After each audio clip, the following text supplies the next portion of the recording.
Amin. Amin. Ya, saudara terkasih, sekali lagi saya bersyukur ya malam hari ini bisa di tengah-tengah saudara ya. Saya bisa merasakan kerinduan daripada saudara yang luar biasa. Nah, saudara terkasih, tema yang Tuhan berikan pada malam hari ini yaitu pengabdian kepada Allah ya. Bagi saya sendiri sebagai hamba Tuhan, untuk saya bisa mengabdi dan kemudian menjadi hamba Tuhan itu perjalanannya cukup panjang, saudara yang terkasih. Tidak mudah, ya, penuh air mata, penuh juga pergumulan, ya. Nah, mungkin mungkin bisa diperlihatkan ya perkenalan sedikit mengenai saya. Saya seorang gembala di mana saya melayani di Sydney. Gereja yang saya gembalakan namanya Centra Care Ministry, pelayanan pusat kepedulian ya, atau biasanya disingkat CCM, Centra Care Ministry, pelayanan pusat kepedulian ya. Saya sebelumnya tinggal di Melbourne. Saya ngambil sekolah Bachelor of Theology-nya di sana, di Sekolah Baptis, Whitley Theological College. Kemudian saya mengambil postgraduate study-nya di bidang konseling di Wesley College di Sydney. Saya kemudian menikah dengan istri saya dari Surabaya. Jadi saya ini orang Surabaya, ya. Dan kemudian pada tahun 2005 Tuhan memberikan saya visi untuk mengembalakan merintis satu gereja, yaitu Gereja Centra Care Ministry, dan visi daripada kami yaitu mengasihi, memulihkan, menumbuhkan dan menjadi berkat, dan misi kami adalah membawa orang kepada Yesus. Ya, jadi saya banyak bergerak di bidang konseling. Konseling adalah major yang saya tekunin, dan saya banyak mendapatkan jiwa-jiwa baru dari orang-orang yang saya layanin, ya, orang-orang yang bermasalah dalam mental, dari segi kerohanian, ya, dan dari segi kebiasaan buruk, ya, saya layanin itu. Dan kemudian gereja CCM ini kemudian berkembang, ya. Kita sekarang punya kebaktian bahasa Inggris. Jadi setiap minggu kita ada 3 kali kebaktian, dan kemudian kami bersyukur juga kami merintis gereja di Darwin 3 tahun yang lalu, dan kami merintis gereja di Jakarta 4 tahun yang lalu. Jadi puji Tuhan, saya dipercayakan untuk mengembalakan gereja CCM dan mengembangkannya, dan saya bersyukur malam hari ini saya bisa membagikan pengalaman saya, lebih ke arah pengalaman dan juga sedikit pengajaran daripada firman Tuhan. Tapi saya bersyukur sekali malam hari ini, tadi saya mendapat berkat dari Bapak Birowo, di mana dia memberikan sharing kesaksian kehidupannya mengenai pengabdian kepada Tuhan. Nah, saudara terkasih, kalau saya bertanya kepada saudara, mengabdi Tuhan itu mudah atau sulit?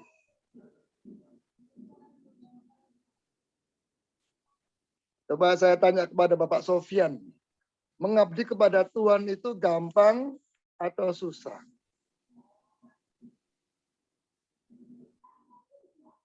Oh. Oke. Coba kepada Pak Dev, Bapak Dev, mengabdi kepada Tuhan itu gampang atau susah? Ya, kalau dikatakan gampang susah ya, Pak. Gampang-gampang susah ya. Gampang-gampang susah ya. Masa Roh Kudus saja, Pak. Gitu ya. Jadi ya. Luar biasa. Bapak Dev udah berapa lama melayani, Pak Dev? Saya melayani Tuhan sekitar kurang lebih 20 tahun lebih mungkin, Pak, udaan. 20 tahun lebih ya. Iya, berarti kira-kira kurang lebih sama ya. Sama, saya sekitar 20 tahun juga sih Pak Dev, gitu sih. luar biasa, luar biasa. Iya, iya, iya. Jadi gampang-gampang susah ya. Iya, iya, iya. Wah, memang begitu sih ya. Kalau saya tanya kepada Bapak Hadi, ya saya mau dengar Pak Hadi gimana Ya, Pak Hadi? selamat malam. Melayani Tuhan itu gampang Ya, atau susah? selamat malam. Ya, ya. Kalau sesuai dengan firman itu memang sangkal diri, pikul salib. Nah itu kan memang harus kedagingan kita disalibkan. Nah itu memang tidak mudah. Tapi kalau kita dengan hati memberi, maksudnya mengabdi kepada Tuhan, ya tentunya gampang. Itu dalam arti bagaimana kita melepaskan kita punya ego dan memang menuju kepada kehendak Tuhan. Amin. Jadi, kalau kita memang sungguh-sungguh memang mudah kalau sungguh-sungguh karena kita sudah menyerahkan gitu loh. Tapi kalau kita masih ada kedagingan ya memang wah luar biasa karena kita harus betul-betul melawan gitu loh. Apa yang sudah difirmankan Tuhan, sangkal diri pikul salib. Iya. Ya. Terima kasih Pak. Ya. Ya, terima kasih ya Pak Dev sama Pak Adi ya. Oke, kita akan baca satu ayat di sini ya. Yesus mengatakan kita harus mengabdi kepada Allah saja. Lukas 16 ayat yang ke-13. Saya minta Bapak Dev untuk membacanya sih. Pak Dev suaranya keras. Pak Dev silakan Pak Dev. Lukas 16 ayat 13. Seorang hamba tidak dapat mengabdi kepada dua tuan. Karena jika demikian ia akan membenci yang seorang dan mengasihi yang lain. Atau ia akan setia kepada yang seorang dan tidak mengindahkan yang lain. Kamu tidak dapat mengabdi kepada Allah dan kepada Mamon. Amin. Ya. Nah, saudara yang terkasih, ini perkataan Yesus sendiri ya, bahwa seseorang tidak bisa mengabdi kepada dua tuan ya. Jadi ada pilihan di sini. Kita akan membenci yang seorang dan mengasihi yang lain. Ya. Jadi atau ia akan setia kepada yang seorang dan tidak mengindahkan yang lain. Pada dasarnya kamu tidak dapat mengabdi kepada Allah dan kepada Mamon. Ya, katakan amin. Ya. Amin. Nah, setelah kasih ada satu ayat yang luar biasa sekali ya. Coba kita lihat next slide-nya Pak Stan. Ya. Kenapa kita tidak boleh mengabdi kepada Mamon ya? Karena kita itu akan binasa. Coba kita lihat Lukas 17 ayat yang ke-32 ya. Coba saya minta untuk Bapak Stan membaca untuk kita. Lukas 17 ayat yang ke-32. Coba Bapak Stan. Oke, sebentar Pastor, saya buka Alkitab. Ya, ingatlah. Ingatlah akan istri Lot. Ya, sebetulnya satu ayat ini sangat singkat ya. Ingatlah akan istri Lot ya. Nah, kita tentunya tahu mengenai apa yang terjadi dengan istri Lot ketika kota Sodom dan Gomora itu mau dibinasakan ya. Kemudian coba Pak Stan baca lagi Kejadian 19 ayat yang 15 1 2 3. Ketika fajar telah menyingsing, kedua malaikat itu mendesak Lot supaya bersegera, katanya, bangunlah, bawalah istrimu dan kedua anakmu yang ada di sini, supaya engkau jangan mati lenyap karena kedurjanaan kota ini. Ya. Nah, saudara yang terkasih, siapa yang pernah ke Israel dan siapa yang pernah ke daerah kota Sodom dan Gomora? Siapa? Ada nggak di sini? Saya pernah Pak, saya pernah Pak. Nah, Pak Adi pernah ya? Ya. Nah, Pak Adi kalau ke sana, apa yang Pak Adi bisa apa yang kira-kira bisa dilihat dan bagaimana di sana itu pada waktu di sana itu apa yang membuat Pak Adi kemudian tersentak? Ya, ketika saya melihat itu Pak, bagaimana ada satu penjara bawah tanah, Tuhan Yesus itu disiksa gitu, ya. Itu lubangnya cuma sebesar pas ukuran manusia itu toh. Jadi kalau mau ke atas itu mesti ditarik sama tali. Waduh, saya nggak bisa bayangkan. Bisa bayangkan ya. Iya, iya. Mana itu luar biasanya itu Pak. Iya, luar biasanya. Iya. Ya, wow, luar biasa ya. Kalau kita ke Israel itu kita akan melihat seperti banyak hal seperti apa itu bukti-bukti ya, bukti-bukti akan penyiksaan Tuhan Yesus. Tapi saudara terkasih, pada waktu saya ke Israel, saya sempat ke daerah kota Sodom dan Gomora, ya, dan di sana itu ada satu bukit di mana ada seperti batu yang berbentuk manusia, ya, batu yang berbentuk manusia. Dan tour guide saya mengatakan bahwa itu batu tersebut yang berbentuk manusia adalah istrinya Lot, ya, istrinya Lot. Nah, saudara terkasih, yang menarik itu yaitu di daerah sekitar bukit itu, kalau saudara mengambil bagian daripada mungkin ambil batu, ya, sedikit dari bukit tersebut. Nah, batu tersebut mempunyai kadar garam yang sangat tinggi. Kadar garamnya itu sangat tinggi, ya. Tentunya kita tahu bahwa istri Lot ketika dia menoleh ke belakang, dia menjadi tiang garam, ya, dia menjadi tiang garam. Nah, saudara terkasih, nah ketika saya ada di daerah kota Sodom dan Gomora, di sana itu satu hal yang saya bisa merasakan bahwa kota itu benar-benar dikutuk Tuhan atau dihukum Tuhan, karena sampai sekarang saudara masih bisa mencium bau belerang. Wow, ya. Saudara masih bisa mencium bau belerang, ya. Jadi bau di mana seperti ada kebakaran itu masih ada sampai sekarang. Jadi itu luar biasa. Sampai sekarang pun itu, ya, maka bau tersebut, bau belerang itu masih ada. Ya, saya sempat mau muntah itu sih. Nah, saudara terkasih, jadi benar apa yang dikatakan di sini bahwa ketika istri Lot itu dia melihat ke kota Sodom dan Gomora, di mana kota itu benar-benar kota yang penuh dengan kemewahan, foya-foya, ya, keduniawian, maka di situ sebetulnya istri Lot itu lebih memilih, ya, untuk dia itu tinggal di kota Sodom dan Gomora. Dia lebih memilih untuk hidup dengan segala keduniawian. Nah, saudara terkasih, makanya itu firman Tuhan katakan, dan ini Yesus yang mengatakan sendiri, ingatlah akan istri Lot.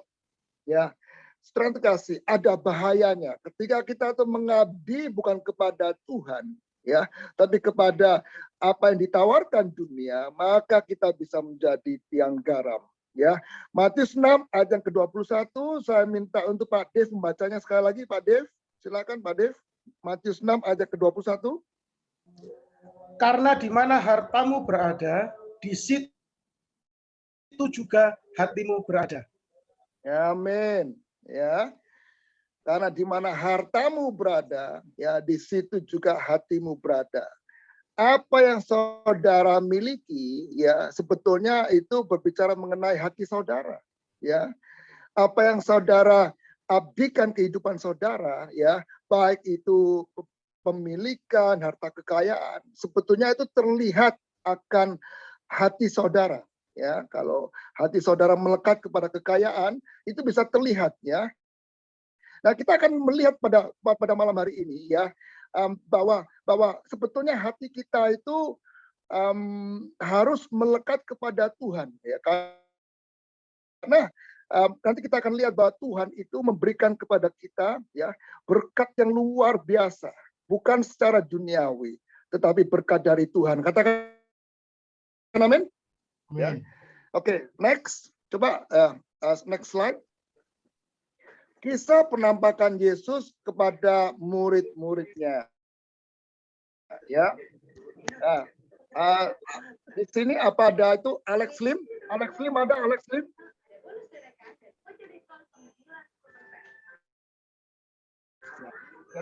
Nggak ada Alex Lim ya. Oke, saya minta untuk seseorang membacanya buat saya. Silakan. Siapa yang bisa membaca ini? Yohanes 21 ayat yang keempat sampai yang ke-7. Kisah penampakan Yesus kepada murid-muridnya. Silakan.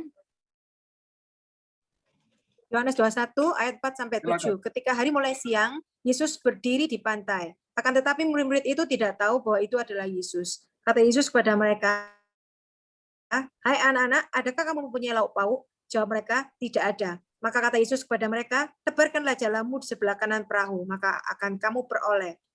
Lalu mereka menebarkannya dan mereka tidak dapat menariknya lagi karena banyaknya ikan. Maka muridnya dikasih Yesus itu berkata kepada Petrus, "Itu Tuhan." Ketika Petrus mendengar bahwa itu adalah Tuhan, maka ia mengenakan pakaiannya sebab ia tidak berpakaian lalu terjun ke dalam danau. Terima kasih Ibu Yuliana. Saudara terkasih, pada waktu Yesus telah bangkit, maka Yesus menampakkan kepada murid-muridnya, ya. Nah, pada saat itu murid-muridnya nggak tahu bahwa Yesus itu ada bersama dengan mereka, ya. Nah, kemudian dikatakan di sana kata Yesus kepada mereka, "Hai anak-anak, adakah kamu mempunyai lauk pauk?" Ya. Saudara terkasih, Tuhan itu memperkenalkan dirinya itu melalui hal-hal yang sederhana, yaitu lauk pauk, makanan, ya. Yesus itu ingin menyatakan kebangkitannya dengan mengkaitkan dengan hal yang sederhana, yaitu lauk pauk, ya. Biasa kalau kita itu dalam kita dalam fellowship, ya, kita makan-makan, kita saling menjamu, ya, dengan makanan, ya, dengan lauk pauk. Ya, saya percaya di persekutuan doa kaset ini juga pada waktu ketemu juga ada apa itu ramah tamah, ya, ada saling bisa apa itu menikmati hidangan, ya. Saya percaya itu adalah ciri khas daripada Tuhan memperkenalkan siapa Dia melalui hal-hal yang sederhana. Nah, saudara terkasih, tapi ada hal yang luar biasa, yaitu ketika Yesus menampakkan kepada mereka, ya, kepada murid-murid, ya, murid-murid itu tidak tahu, ya, bahwa sebenarnya itu adalah Yesus, ya. Nah, saudara terkasih, saya percaya pada waktu Yesus itu mati, ya, disalibkan, dan kemudian Yesus belum menampakkan diri kepada murid-murid. Murid-murid itu sempat mereka itu bingung, sempat mereka nggak tahu mau ngapain, ya, sempat mereka itu kembali kepada profesi mereka, yaitu sebagai nelayan. Saudara terkasih, dalam kehidupan murid-murid itu mereka mungkin merasa, aku nggak tahu kepada siapa aku harus mengabdi, kepada siapa aku harus mendedikasikan hidup mereka. Karena pada waktu itu Yesus belum benar-benar, ya, menyatakan dirinya kepada mereka. Nah, saudara terkasih, saya percaya kalau kita mau mengabdikan diri kepada Tuhan, hal yang pertama yaitu kita harus sadar bahwa Dia itu ada. Katakan amin. Ya, coba kita lihat pada next slide-nya, ya. Silakan Bapak Stan. Mengabdi kepada Allah, ya, berarti yang pertama sadar bahwa Tuhan beserta kita, ya. Itu hal yang pertama. Murid-murid tidak sadar pada saat itu. Dan dikatakan di sana ketika hari mulai siang, Yesus berdiri di pantai. Akan tetapi murid-murid itu tidak tahu bahwa itu adalah Yesus. Saudara terkasih, saya mau saudara merenungkan akan hal ini.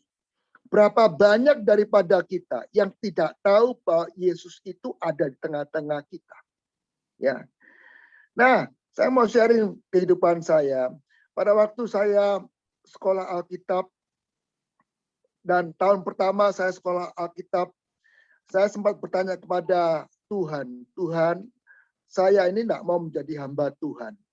Saya ini mau kerja aja, ya. Saya kuliah, ngambil S1 di bidang commerce, dan saya pikir udah saya kerja aja di bidang sekuler. Tapi kemudian Tuhan panggil saya untuk sekolah Alkitab. Dan pada waktu tahun pertama saya ambil sekolah Alkitab, saya sempat berpikir, ya saya udah nggak mau lagi melanjutkan untuk sekolah Alkitab sampai selesai. Karena saya pikir apa? Jadi hamba Tuhan itu nggak mudah, ya. Nanti bagaimana dengan keluarga, bagaimana dengan masa depan, ya. Saya sempat takut. Sempat saya itu kemudian pulang ke Indonesia, sempat saya sampai ke Jakarta. Tapi puji Tuhan, ya saya dipertemukan dengan orang-orang yang mengingatkan saya, ya untuk saya memenuhi panggilan saya untuk melayani Tuhan. Singkat cerita, ketika saya di Jakarta, ya tahun 98 sebelum kerusuhan, ya saya ada di Jakarta selama beberapa bulan, kemudian saya diperingatkan oleh Tuhan untuk kembali ke Australia. Dan kemudian saya kembali ke Australia, dan ya memang pada waktu itu di Jakarta terjadi peristiwa Mei ya, tahun 98.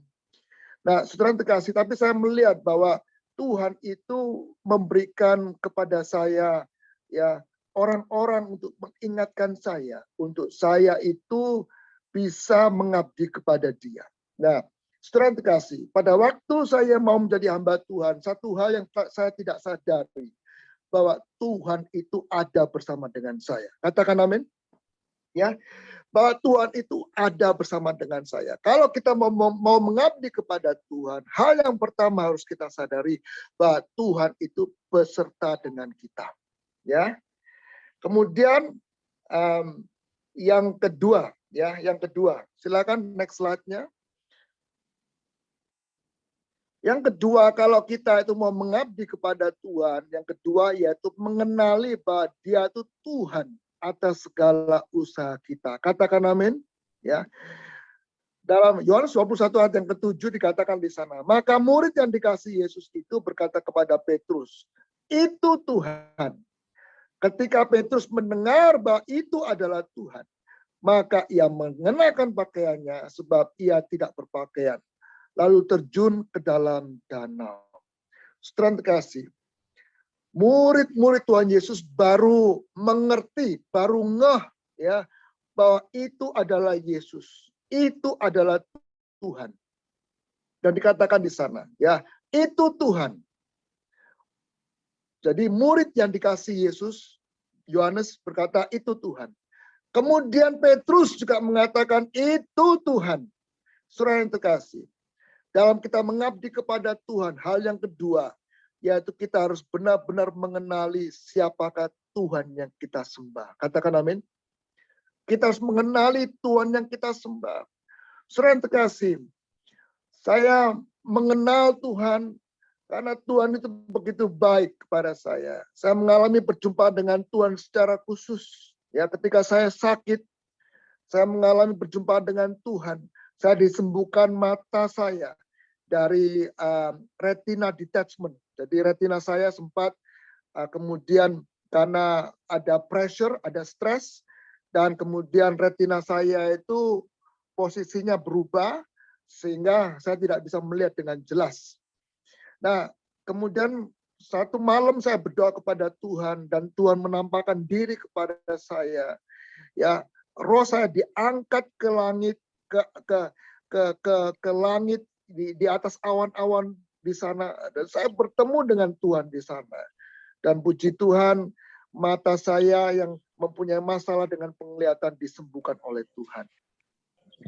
Saudara yang terkasih, bagi saya itu Tuhan itu benar-benar real. Saya melihat Dia, ketika saya melihat Dia, Dia tersenyum kepada saya. Dan pada saat itu pun juga mata kiri saya itu disembuhkan oleh Tuhan. Saudara harus mengenal siapakah Tuhan. Saudara harus mengenal lebih dalam akan Tuhan. Setiap hari kenali Dia. Ya, ajak Dia itu untuk berkomunikasi karena Dia itu real. Ya, Dia itu benar-benar Tuhan yang menyatakan akan kehendaknya dalam kehidupan kita semua. Nah, saudara terkasih, itu hal yang kedua, ya. Nah, kemudian dengan kita mengabdi kepada Tuhan, tolong stand next slide-nya. Dengan kita mengabdi kepada Allah, ya, Maka yang pertama, kita dapat menangkap arahan dari Tuhan. Ya, kita dapat menangkap arahan dari Tuhan. Ya, coba saya mau minta untuk Bapak Dave untuk kembali membacakannya. Yohanes 21 ayat yang ke-6. Yohanes 21 ayat yang ke-6, firman Tuhan berkata, maka kata Yesus kepada mereka, tebarkanlah jalamu di sebelah kanan perahu, maka akan kamu peroleh. Lalu mereka menebarkannya dan mereka tidak dapat menariknya lagi karena banyaknya Amin, ikan. amin. Kalau kita mengabdi kepada Tuhan, ya, maka apa? Yang Tuhan mau tunjukkan kepada kita yaitu arahan daripada Dia, visi daripada Dia. Katakan amin. Kalau kita mengabdi kepada Tuhan, maka seperti yang dialami oleh murid-murid Tuhan Yesus. Dikatakan di sana, tebarkan jalamu di sebelah kanan perahu. Saudara yang terkasih, murid-murid Tuhan Yesus itu adalah nelayan. Pekerjaan mereka itu menangkap ikan. Kalau berbicara mengenai menangkap ikan, tentunya mereka lebih tahu daripada Tuhan Yesus sebagai tukang kayu. Tetapi saudara terkasih, makna rohani yang kita harus dapatkan yaitu ketika kita itu mau mengabdi kepada Tuhan, hal yang pertama Tuhan berikan yaitu visi Tuhan dalam kehidupan kita semua. Katakan amin. Kalau pada saat ini dalam masa pandemi ini banyak orang kehilangan fokus. Sebagai businessman, banyak orang mengatakan bagaimana aku bisa survive, bagaimana bisa usahaku ini bisa langgeng di tengah-tengah situasi pandemi ini. Saya mau katakan pada hari ini, minta visi Tuhan, minta arahan daripada Tuhan. Karena Tuhan itu adalah Allah yang berbicara kepada kita. Dia memberikan arahan yang jelas kepada kita semua. Saudara yang terkasih, saya percaya di tengah-tengah pandemi seperti ini, di tengah-tengah orang yang bingung dan takut, minta kepada Tuhan, doa kepada Tuhan, maka Dia sanggup memberikan visi kepada kita semua. Sehingga apapun yang kita kerjakan, usaha kita, pekerjaan kita, apapun yang kita kerjakan, Tuhan sanggup memberikan visi yang baru, arah yang baru. Katakan amin. Ya. Dan hal yang kedua, yaitu ketika kita mengabdi kepada Allah, ya, yaitu silakan Bapak Stan. Hal yang kedua, yaitu kita dapat berkolaborasi dengan yang lain yang juga mengabdi kepada Allah. Saudara terkasih, dalam ayat yang ke-6, ya, saya mau minta untuk Bapak Hadi untuk membacanya bagi saya. Yohanes 21 ayat yang ke-6. Ya, Yohanes 21 ayat 6. Lalu mereka menebarkannya dan mereka tidak dapat menariknya lagi karena banyaknya Luar ikan. biasa. Saudara terkasih, coba saudara lihat di sini, ya, bahwa mereka bersama-sama berkolaborasi untuk mereka itu mengerjakan, yaitu menangkap ikan pada saat itu, ya, menangkap ikan pada saat itu. Mereka itu satu perahu, ya, mereka itu punya satu visi. Mereka sudah mendapatkan arahan, ya. Maka mereka itu bersama-sama, mereka itu menangkap ikan dan menarik jala mereka sehingga mereka itu mendapat banyak ikan. Saudara yang terkasih, saya mau katakan di sini pada malam hari ini, kalau kita punya persekutuan keset ini, jaga persekutuan ini, berkolaborasilah satu dengan yang lain, ya. Karena apa? Kita akan bersama-sama untuk bisa menarik banyak ikan, banyak berkat, banyak jiwa bersama-sama. Katakan amin. Ketika saudara bersama-sama dalam satu persekutuan, ya, satu perahu, satu visi, ya, maka saudara itu akan bisa untuk mengerjakan pekerjaan Tuhan yang besar. Katakan amin. Ya. Kalau orang mau sukses, Anda tidak bisa sendirian. Anda harus bersama-sama dengan banyak orang. Berkolaborasi dengan orang-orang yang punya visi daripada Tuhan. Berkolaborasi dengan orang-orang yang punya punya kerinduan ya untuk dapat mengerjakan pekerjaan Tuhan bersama-sama ya. Saudara yang terkasih, saya percaya ya kalau kita bersama-sama bekerja sama untuk menyelesaikan pekerjaan Tuhan, maka itu tidak akan terlalu sulit. Ya, tidak akan terlalu sulit. Dan di sini perlunya kita networking bersama dengan saudara seiman. Kita perlu networking dengan orang-orang yang punya visi, ya. Kita perlu networking dengan orang-orang yang mau mengabdi kepada Tuhan. Karena mereka mengabdi bukan karena mau mendapatkan keuntungan, ya, tapi karena mereka mau mengabdi untuk memuliakan Tuhan. Coba kita lihat next slide-nya. Silakan Bapak Stan. Pada akhirnya, ya, yang kita lakukan adalah dalam pekerjaan kita atau usaha kita, yaitu kita mau memuliakan Tuhan, ya. Jadi dikatakan dalam Filipi 1 ayat yang ke-21, kita akan baca dulu, ya. Saya minta untuk Bapak Stan membacanya. Filipi 1 ayat yang ke-21. Silakan Bapak Stan. Filipi 1 ayat 21. Karena bagiku hidup adalah Kristus dan mati adalah keuntungan. Saudara terkasih, ketika kita mengerti bahwa kalau kita mengabdi kepada Tuhan, maka pekerjaan kita, usaha kita itu adalah bukti pengabdian kita kepada Tuhan. Katakan amin. Itu adalah bukti pengabdian kita kepada Tuhan. Rasul Paulus, dia tidak pernah membanggakan akan pekerjaannya. Saudara tahu, dia itu pembuat tenda. Dia pembuat tenda. Kalau sekarang ini sepertinya dia itu pemborong bangunan, ya, pemborong bangunan. Paulus dia bekerja keras. Dia sebagai pembuat tenda. Kalau zaman sekarang ini sebagai pemborong bangunan. Tapi Paulus tidak pernah membanggakan akan usahanya. Dia tidak pernah membanggakan akan pekerjaan tangannya. Tapi dia membanggakan karena hidupnya adalah sebagai pelayan Tuhan. Katakan amin. Kita jangan membanggakan apa yang kita bisa lakukan. Ya, dengan apa yang kita, dengan keberhasilan kita, achievement kita, ya, pekerjaan kita, usaha kita. Kita hanya bisa membanggakan bahwa itu semuanya adalah datangnya dari Tuhan. Katakan amin. Karena ketika kita mengabdi kepada Tuhan, maka inilah filosofi daripada Paulus. Karena bagiku hidup adalah Kristus, ya, dan mati adalah keuntungan. Jangan dibalik, jangan pikiran kita hanya berbicara mengenai keuntungan. Jangan berbicara mengenai benefit dalam melayani Tuhan. Melayani Tuhan itu tidak pernah mudah.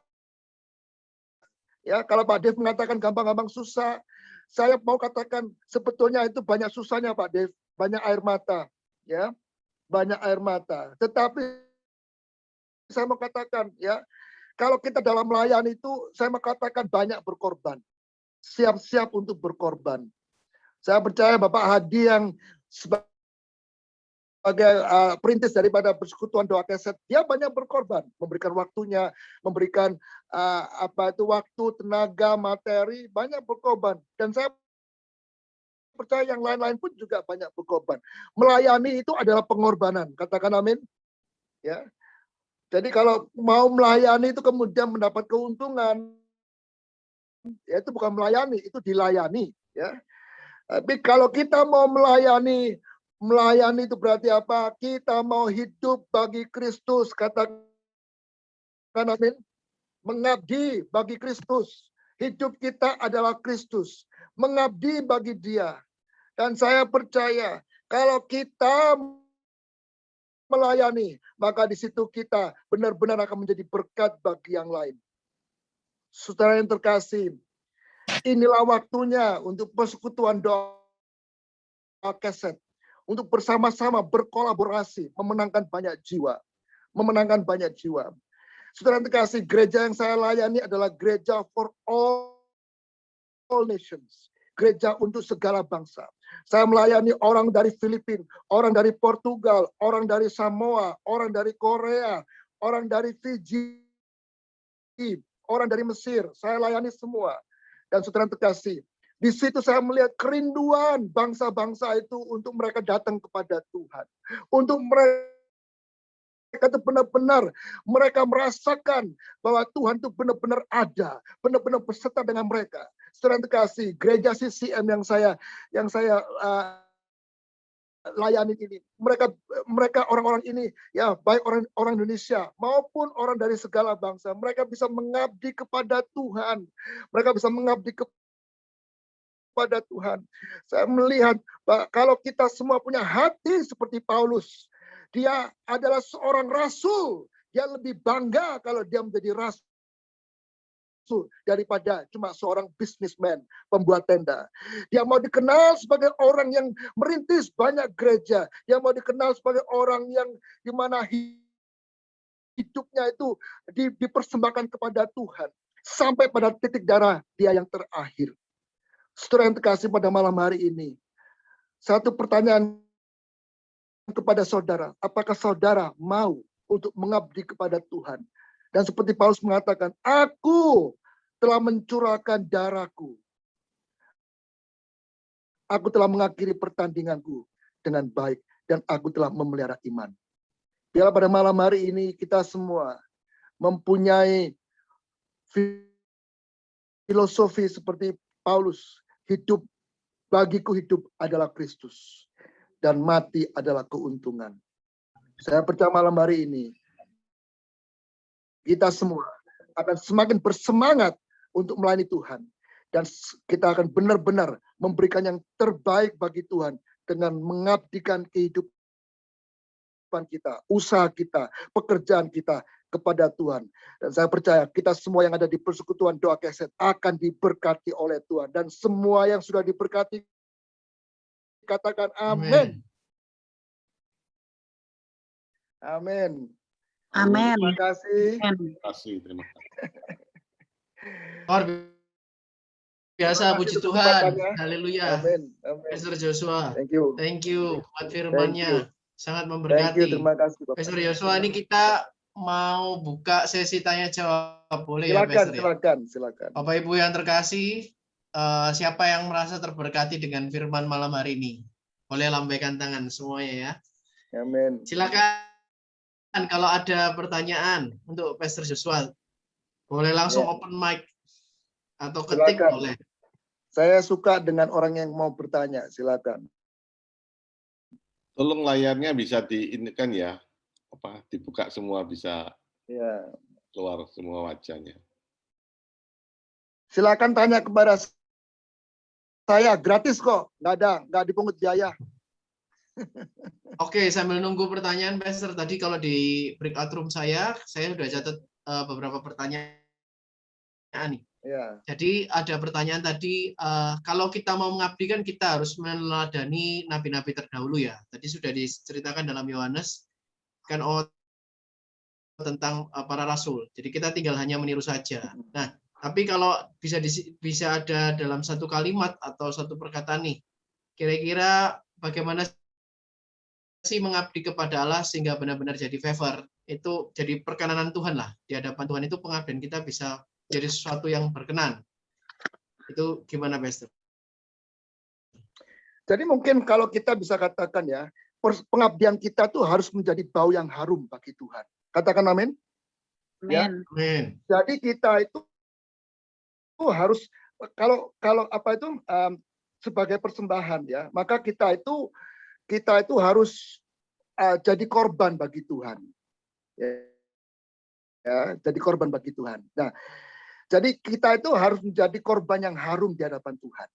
Ya.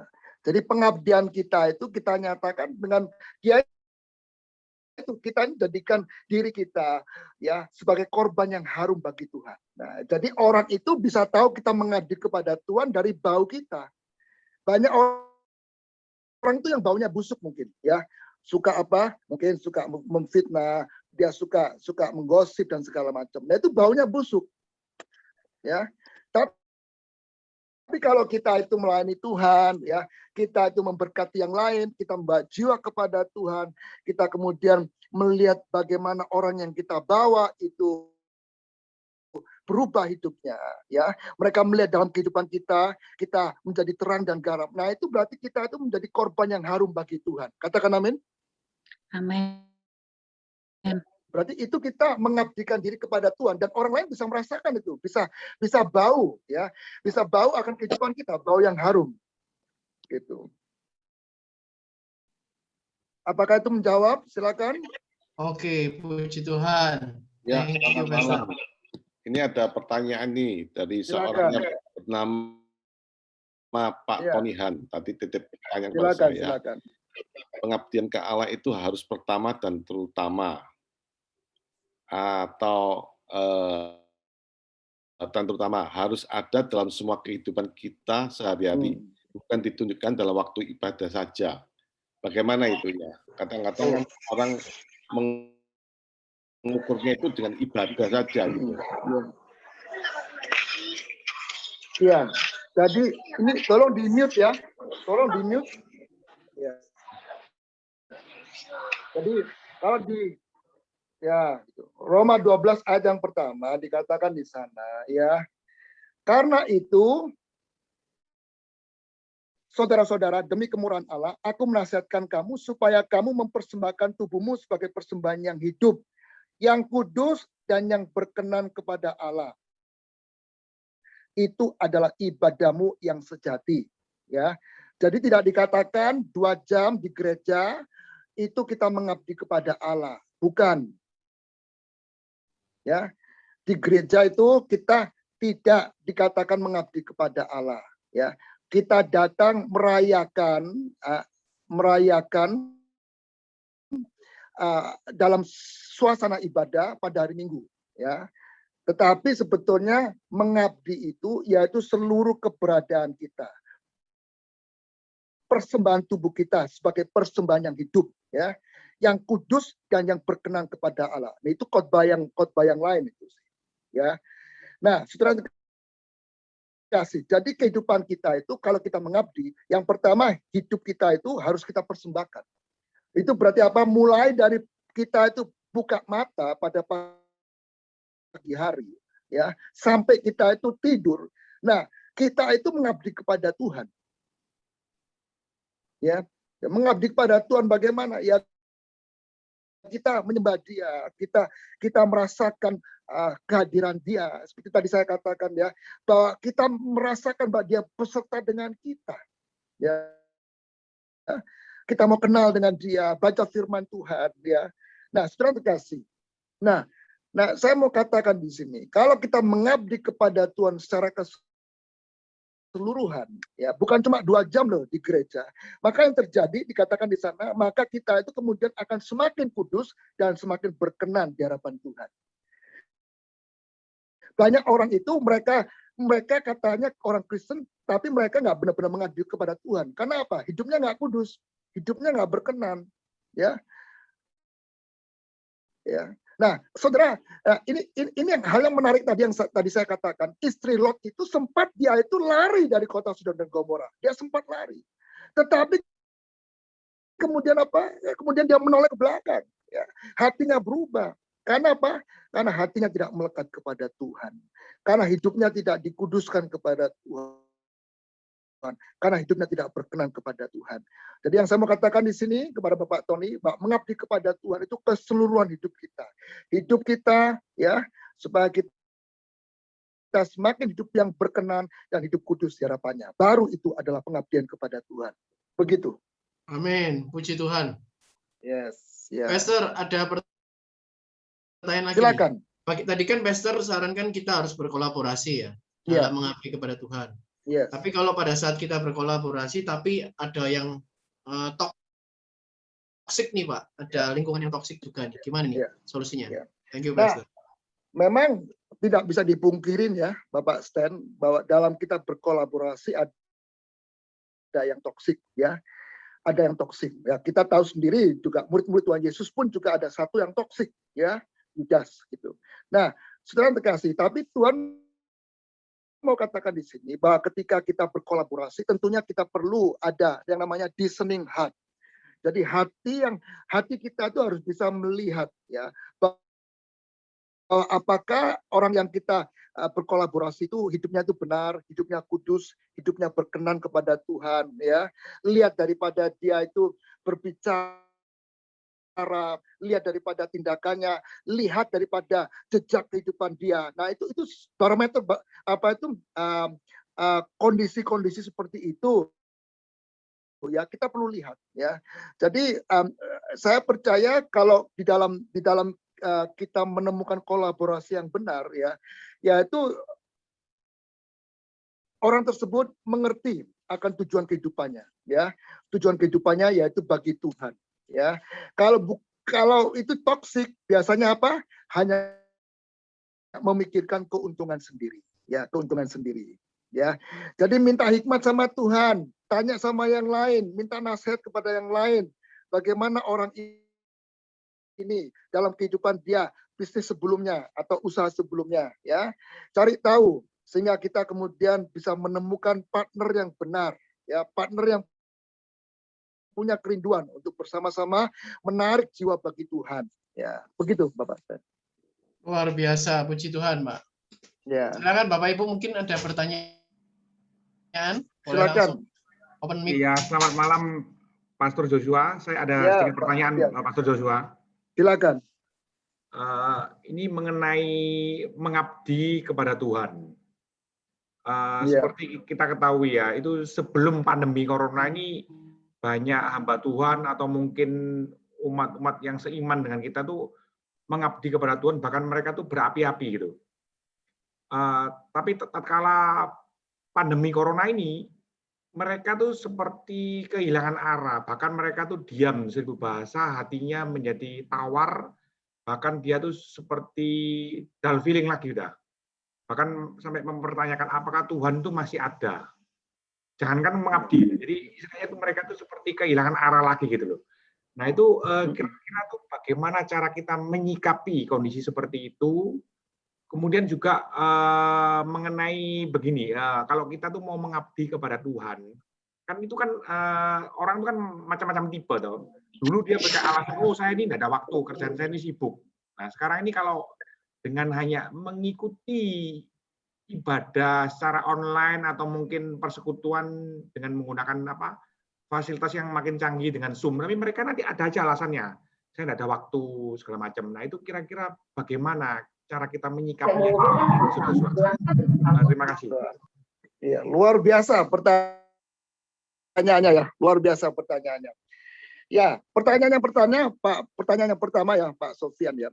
Ya. Memang setelah pandemi ini banyak hamba Tuhan itu yang struggling ya, banyak, bukan cuma di Indonesia Sofian, di Australia pun itu juga banyak ya. Banyak gereja kemudian ada gereja yang tutup, ada gereja yang merge. Karena apa? Karena orang nggak ke gereja ya, dan mereka harus bayar uang sewa. Jadi banyak hamba Tuhan pun juga merasa down, merasa mereka kemudian ya mungkin ada yang bertanya ya, kenapa bisa terjadi ini sehingga kemudian gereja bisa tutup ya, karena jemaat nggak ada ya.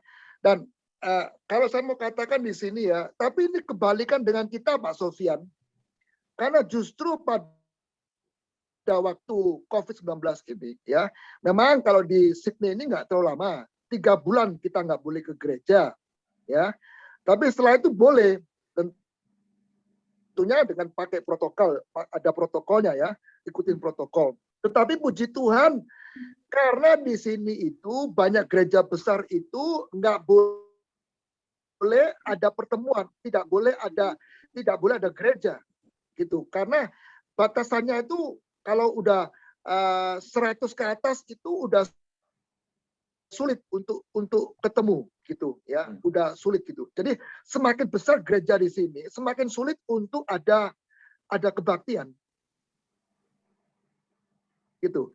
Justru di gereja kami ini, saya itu kedatangan orang-orang dari gereja tersebut ya. Jadi di gereja kita itu kemudian menjadi 2 kali lipat banyaknya. Luar biasa. Jadi saya mau katakan begini ya, justru di tengah-tengah masa begini, saya melihat jemaat Tuhan itu semakin ditambah-tambahkan di gereja kami, Pak Sofyan. Ya, nah karena apa? Justru mereka merasakan bahwa mereka mendapatkan jawaban daripada Tuhan. Ya, di tengah-tengah gereja ini kita menjadi keluarga, makanya kita namakan Sentra Care Ministry.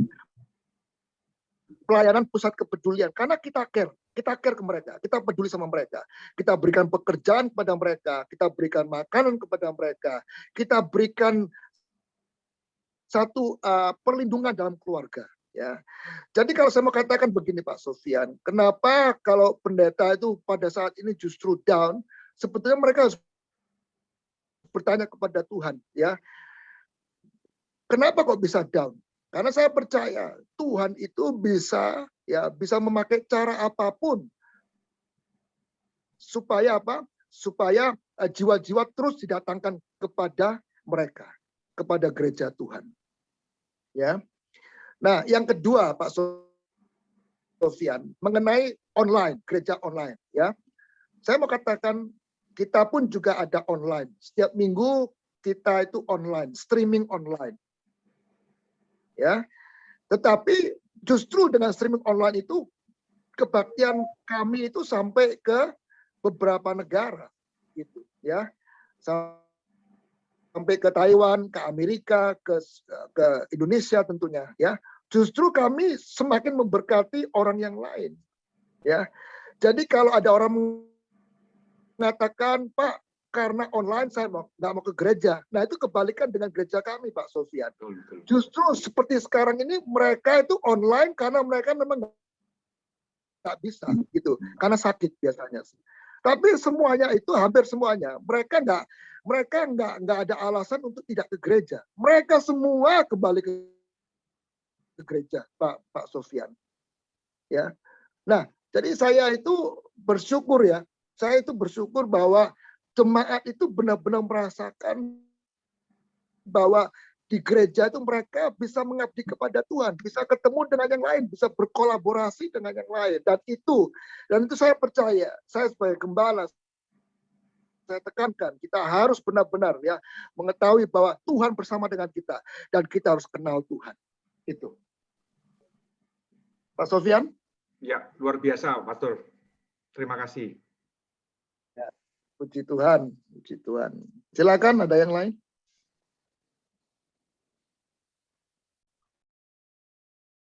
Wah, luar biasa ya persekutuan ini. Luar biasa, Pastor. Luar biasa. Ya. Pastor, ini karena mengingat waktu juga, Pastor juga udah malam banget. Iya, udah setengah 12. Iya, luar biasa. Kami sangat terberkati dengan setiap firman yang disampaikan oleh Pastor Joshua. Thank you so much, Pastor. Puji Tuhan, sama-sama. Ya, saya merasa mendapat kehormatan ini bersama dengan saudara semua yang luar biasa, yang begitu antusias, ya, sehingga membuat saya nggak ngantuk, tapi saya semangat. Ya. Puji Tuhan. Pastor, kita udah selesai. Kita mau minta doa berkat dari Pastor Joshua, boleh? Ya. Saya minta satu hal, angkat tangan saudara pada saat ini. Ayo kita angkat tangan kita, ya. Kita mau menerima berkat Tuhan pada malam hari ini. Bapa kami di surga, Tuhan, terima kasih Tuhan untuk anak-anak-Mu pada malam hari ini Tuhan. Mereka yang sudah memberikan waktunya Tuhan untuk mereka bisa mendengarkan firman Tuhan. Dan kami percaya pada malam hari ini Tuhan, hati mereka Tuhan akan semakin menyala-nyala, berkobar-kobar Tuhan untuk Tuhan. Kami percaya Tuhan malam hari Tuhan, Engkau akan memberkati anak-anak-Mu Tuhan dalam persekutuan doa keset ini Tuhan. Supaya cinta kasih Tuhan akan semakin dinyatakan dan supaya mereka menjadi berkat bagi banyak orang Tuhan. Kami percaya Tuhan, melalui persekutuan doa keset ini Tuhan, maka mereka menjadi laskar Kristus. Mereka akan keluar ke sana Tuhan, dan mereka akan menjadi berkat Tuhan. Mereka akan menyatakan bahwa hidup mereka adalah untuk Kristus dalam usaha mereka, bisnis mereka, pekerjaan mereka, apapun yang mereka kerjakan, biarlah Tuhan memberikan mereka keberhasilan Yes. Tuhan. Kami percaya Tuhan, berikan hati yang mau mengabdi Tuhan. Dari mereka bangun tidur sampai mereka tiba di peraduan Tuhan, di tempat tidur. Mereka akan mengabdi kepada Tuhan. Lebih sungguh-sungguh, lebih mengasihi Tuhan, mengasihi yang lain Tuhan. Terima kasih Tuhan. Biarlah kasih setia Tuhan, berkat Tuhan, dan damai sejahtera Tuhan bersama dengan kami semua Tuhan. Dari sekarang sampai selamanya. Amin. Amin. Amin. Terima Terima kasih. kasih